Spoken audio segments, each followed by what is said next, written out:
Alright guys, got an update here.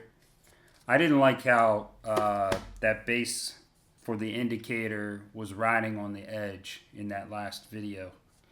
And I got to thinking of it. Very basic, very elementary type of indicating jig. And it's not my idea. It's from Connelly's text. If you're interested in making one of these, you know, it's probably old school. I know that Richard King, I believe it was his father, came up with the Kingway alignment tool. It's probably a much better option. So I would encourage you to really check out Richard King's website. I'll put it in the description. But if you're watching this, I'm sure you're familiar with that. His classes and all the things that he has to offer. But this jig, essentially, I added a little modification to it, but this jig is found on page 126 of Connelly's text. It shows you, it's got dimensions and everything. Mine's roughly based upon that. Mine's a little bit smaller because, well, this is smaller than what's in the text. Mine has the ability to loosen these two little screws, and I can adjust this shaft forward and backward.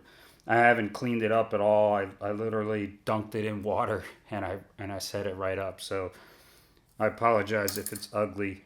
It's basically got a couple contact points.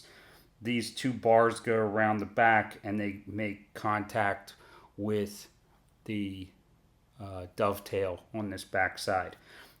I will tell you, it's a little screechy. It makes some noise, but I did run all of the ends that touch any scrape surfaces. I put it on the buffing wheel to kind of really smooth things out. But we've got everything kind of locked in now, and I feel a lot more confident. I just thought I would give this as an update, and you know, it's, yes, hear that? That's screechy. It's just the nature of the beast, I guess. It is kind of annoying. Great thing is, now my readings are actually almost within, I'd say, let's just call it a half thou.